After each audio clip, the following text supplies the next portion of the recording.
So, are you like a feminist? It's one of the many questions that fills me with dread.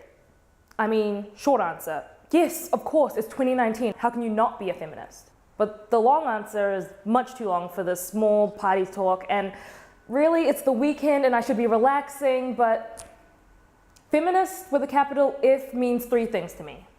It means being powerful, being pretty, being privileged. Things that have nothing to do with me. I mean, being black's the opposite. It means being born with the bruises of your ancestors' fight. It means being born with your blood already boiling and bubbling over. If privilege is swimming, then I was born in the water. And power in a society built like this will almost never mean black. All the feminists I've admired have never looked like me, which didn't matter until it did.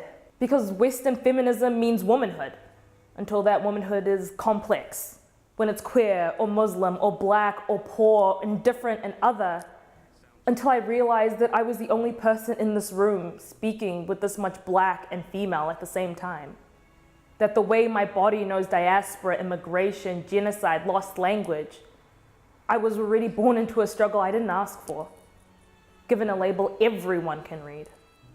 Before feminists will always read black, please call me feminist with an asterisk.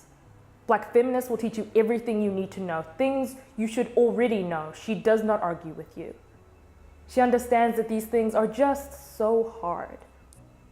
She knows if she is not here to help, there's no point being here at all. Black feminist is a fly in a bowl of milk. Look how gracefully she handles being swatted at. Direct all your questions at her. She will answer them all.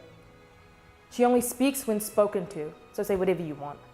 She will be your black friend, your cosign. And it's true. She doesn't crack. But aren't I grateful to be in this movement, to be in this room, to sacrifice myself to a cause that will mute my voice, that will speak on top of me, that will force fit its crown of expectations. I mean, they are just so kind. I'm a little black around the edges so they smooth me out, cut off all of my thorns.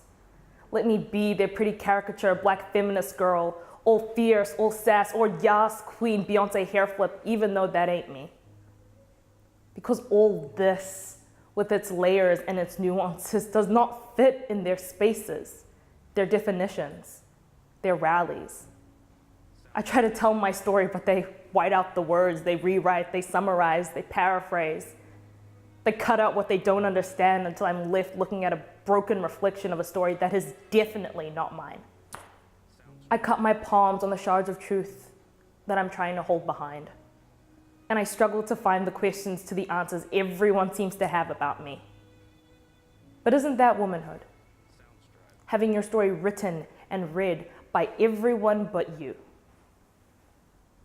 I have this nightmare where I'm standing on stage with this other woman, and she's the only one who gets to speak. And I get to listen. I get to stand beside her, be her token of support. And I do. But when I reach for the mic, it moves. And when I clear my throat, they shush me. Then everyone fades away. I can finally reach and tap the mic, and it echoes. I read my story to no one. My voice rings out like a struck bell. Then I see faces that look like mine peer in from the windows, and I try to invite them in, but the doors are locked, and my feet are stuck. Then I snap back to the reality of the party. She's still looking at me, waiting for my answer. And all I can bear to say is, a feminist? That doesn't really sound like me.